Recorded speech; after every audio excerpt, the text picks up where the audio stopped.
All right, so it's been about a year since I've raced anything professionally now. We retired from Monster Trucks at the end of the 2023 season. Um, and I tried to let everybody know as best I could that that was just me retiring from Monster Trucks, not from racing in general. I plan to race in some way, shape, or form for the rest of my life, or at least as long as I can still walk and drive. It was just a matter of what was going to be the next step. Obviously, I took this year off, just kind of kept my feet in the water a little bit with some kart racing and stuff, just to kind of stay behind the wheel until we, got everything rolling with the new family. Got our little girl that came about a month ago, and just wanted to see, where the opportunity was going to lie for me and some of my marketing partners for 2025 and moving forward. And also really what I wanted to do as far as a racer and what I wanted to establish in my career. It's there's been a lot of things that I've driven and that I've raced over the years. The last time around when I got out of Monster Trucks, the first time around as an owner, I got into short course off road, and it's hard. It's been difficult to get that out of my system.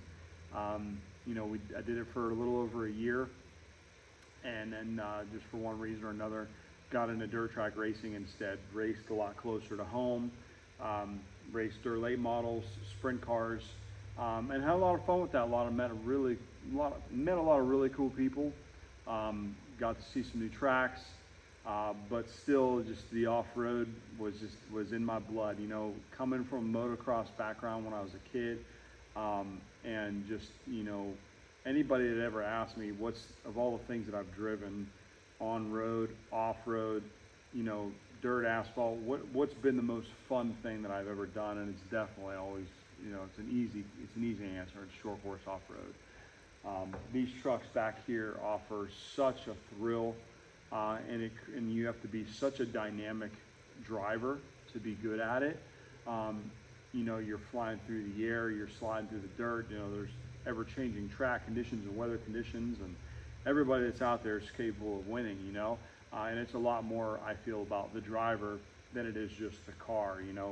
Some motorsports where money will buy you speed. That's not necessarily the case in off-road. This is a sport where the true drivers really shine.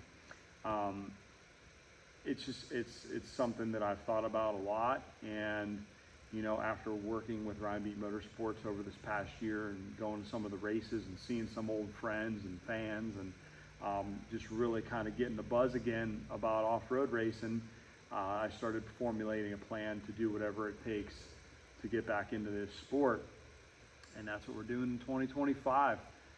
Champ Off-Road, we're going to make select appearances on the Champ Off-Road schedule. And the season is going to kick off actually in Las Vegas at the Mint 400. Unlimited Off-Road, it'll be, I believe it's the first time they're ever doing short course off-road as part of the Mint 400, which is really exciting. If you're not familiar with the Mint 400, it's a massive desert race. It's a huge event that takes place in Las Vegas.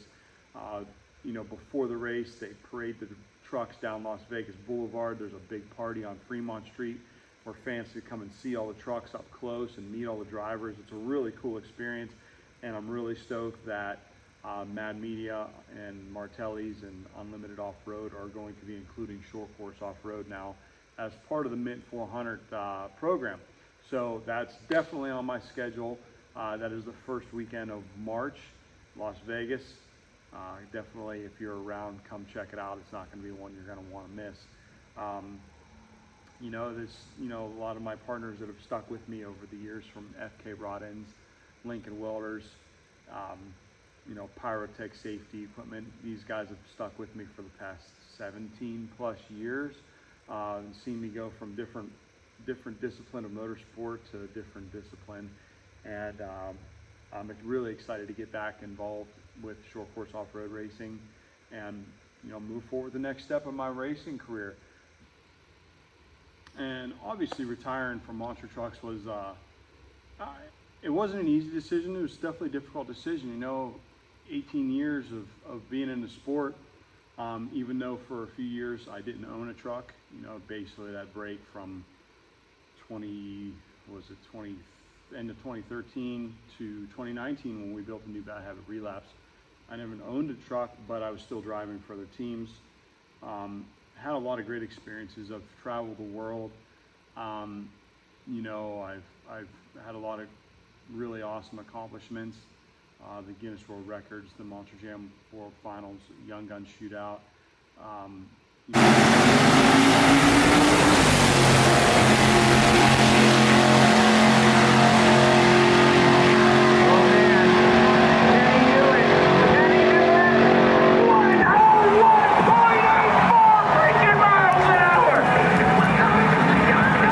Traveling the whole world, hanging out with friends, meeting fans, and entertaining people from all walks of life, all over the globe.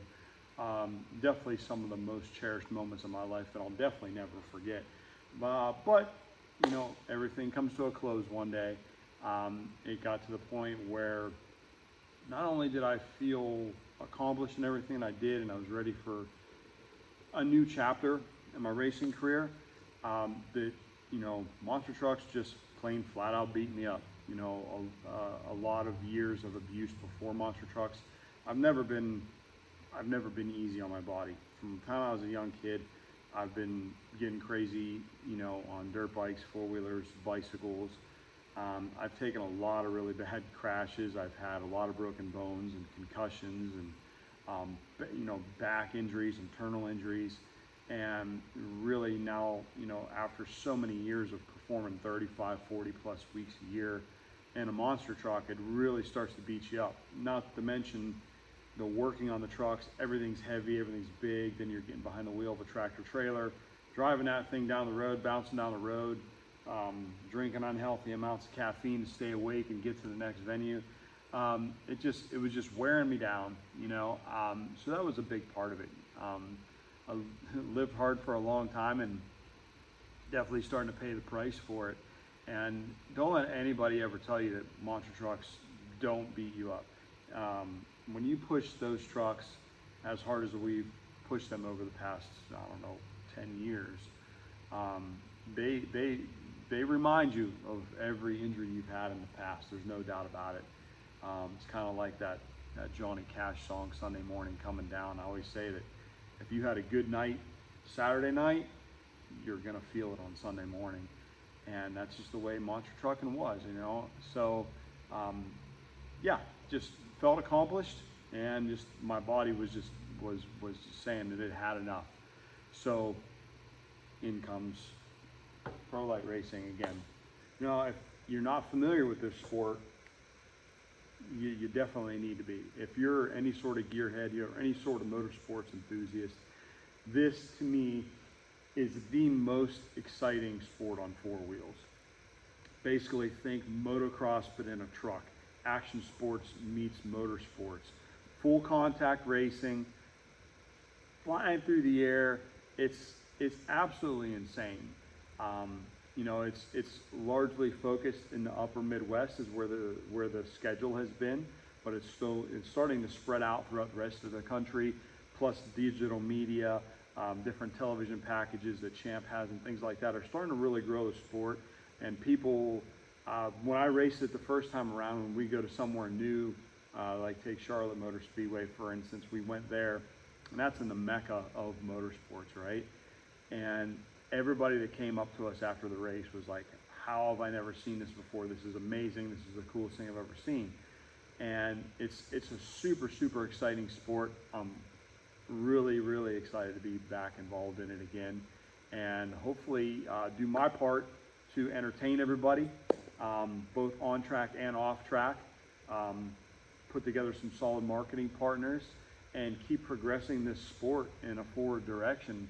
I think that's what a lot of people want to see that are involved in this. Everybody that does this, nobody does this for money, nobody does it for the fame, everybody does it because they love it. They love the sport, they love the community that's involved in it, and that's really what has drawn me back to it after not having raced it for 10 years.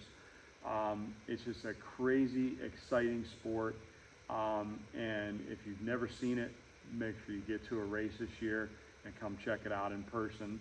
At the very least, check it out online, check it out on TV. You're not going to want to miss it.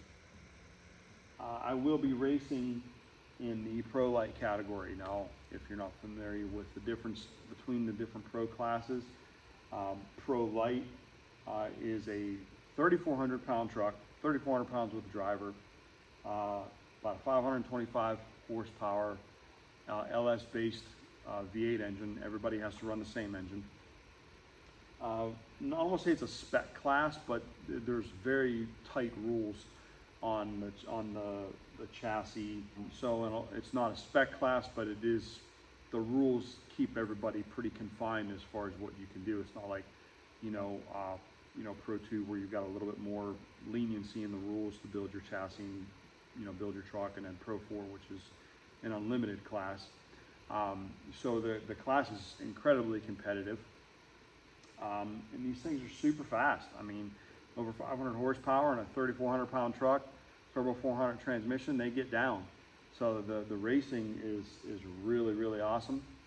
This particular truck that I just bought was actually Ryan Beats' 2018 Pro Light Championship truck. He won the championship in this truck, and it's had a really good track record ever since that. Carson Parrish has campaigned it for the past few years, and has also done very, very well, which I got to see firsthand this past year. I watched the truck work every single week I was out on the road with RBM. I watched Carson out there on the track and thought that, in the back of my mind, if this is what I wanted to do and this is what I wanted to get back into, this is the truck I wanted to do it with. So when the opportunity came to purchase this truck, I couldn't pass it up.